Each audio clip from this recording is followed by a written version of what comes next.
In the heart of a sunlit Georgia estate, where every detail of the grand wedding was meticulously planned, a single act of defiance unraveled it all. Amara, a black maid, stood tall and refused to kneel as demanded by the bride's family, halting the ceremony mere moments before the vase. Amara had worked for the Whitmore family for nearly a decade, her hands steady and her demeanor quiet as she moved through their sprawling mansion in Savannah.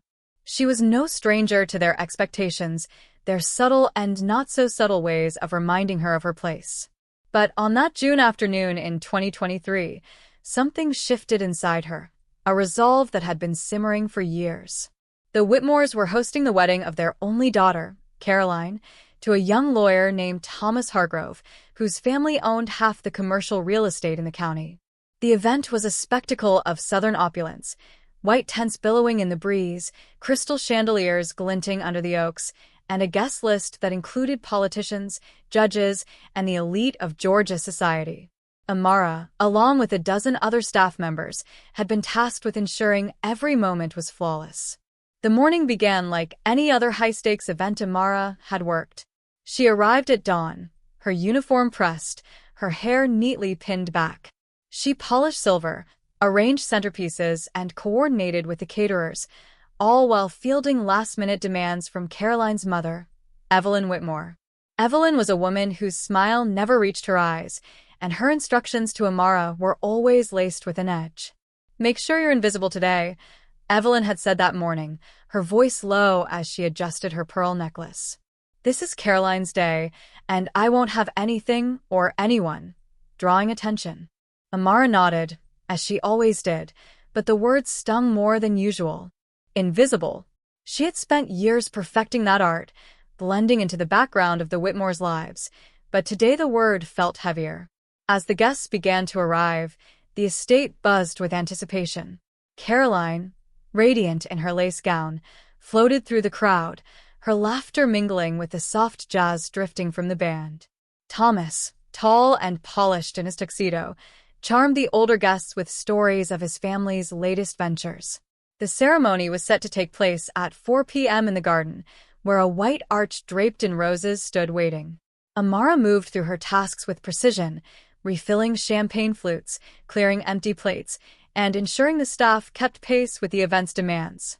But as the afternoon wore on, she noticed the way Evelyn's eyes followed her, narrowing whenever Amara lingered too long near the guests. The incident that would upend everything happened just before the ceremony. Caroline's family had a tradition, one Amara had heard about but never witnessed. Before the bride walked down the aisle, the household staff were expected to line up near the arch and kneel as a gesture of respect to the family's legacy. It was an old custom, rooted in the plantation history of the estate, and though it had been softened over the years, described now as a symbol of gratitude, its implications were clear to Amara. She had been informed of the ritual only that morning, during a hurried meeting with Evelyn and the event planner. "It's just a moment," the planner had said, avoiding Amara's gaze. "You kneel, the guests clap, and then you're back to work." Amara had said nothing, her jaw tight, but her mind was racing. As the time for the ceremony approached, the staff were summoned to the garden. Amara stood among them, her hands clasped in front of her, her heart pounding. The other workers, most of them Black or Latino, many of whom had worked for the Whitmores for years, shifted uncomfortably, their eyes darting to one another. Evelyn appeared, her heels clicking on the stone path, and addressed the group. "This is a special moment for our family," she said, her voice carrying over the hum of the crowd. "Your participation honors our history and Caroline's future. When I give the signal, you'll kneel." The word landed like a stone in Amara's chest. Kneel. She glanced at her coworkers, saw the resignation in their faces, and felt a surge of anger. She thought of her grandmother, who had worked as a maid in the 1960s, enduring humiliations Amara could only imagine. She thought of her own years of silence, of swallowing insults and demands to keep this job. And in that moment, she made a decision. The guests were seated, the music swelled, and Evelyn raised her hand.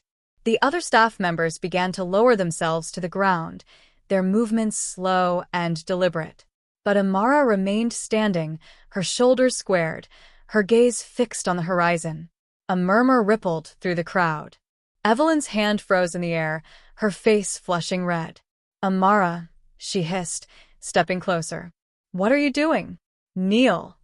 Amara turned to meet her employer's eyes, her voice steady but firm. "I'm not kneeling, Mrs. Whitmore.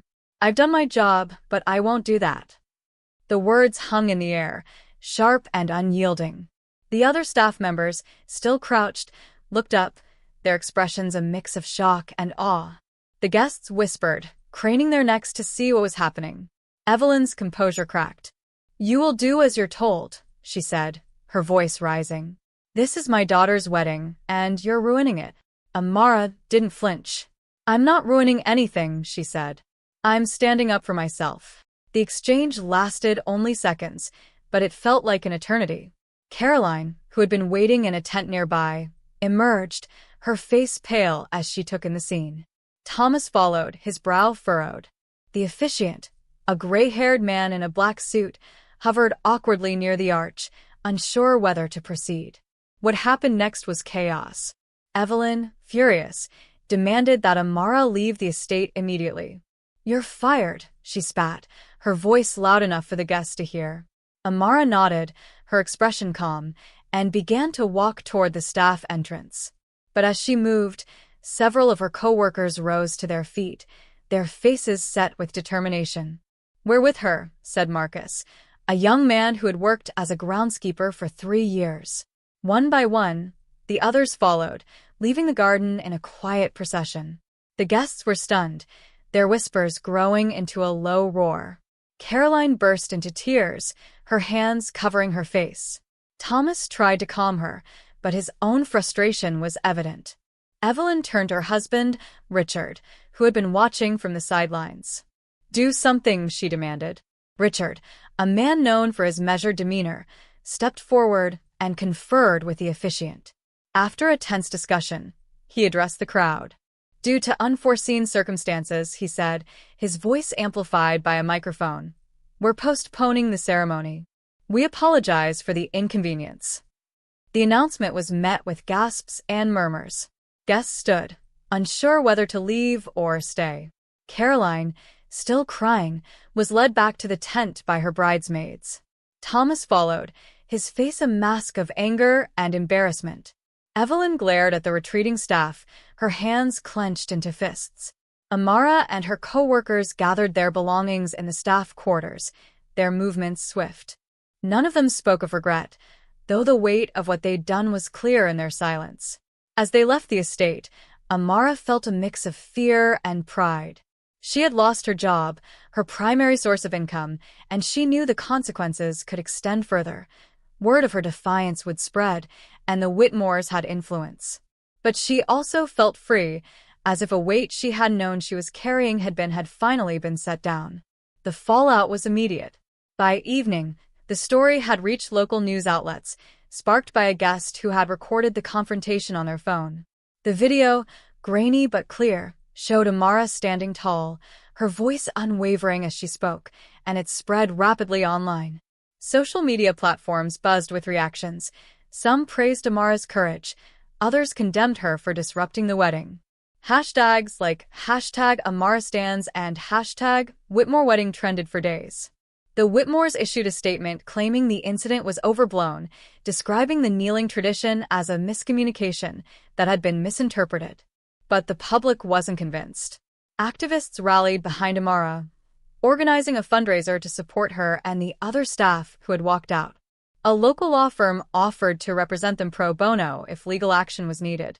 Caroline and Thomas did not reschedule their wedding. Within weeks, rumors surfaced that the couple had parted ways, with Thomas citing irreconcilable differences with Caroline's family. The Whitmores, once untouchable in Savannah's social circles, faced a quiet exodus of business partners and friends. Evelyn, in particular, struggled to maintain her reputation, her charity events now sparsely attended. Amara, meanwhile, found herself at the center of a movement she hadn't intended to start. She was invited to speak at community events, her story inspiring others to share their own experiences of workplace discrimination. She took a new job at a Black-owned catering company, where her skills were valued and her voice was heard. The estate in Savannah stood as a reminder of that day, its gardens now less vibrant, its gates often closed. Amara rarely thought of it, but when she did, she remembered the moment she chose to stand. It wasn't just about a wedding or a job. It was about reclaiming her dignity in a world that had too often demanded she surrender it. And though the cost was high, she knew it was a price worth paying.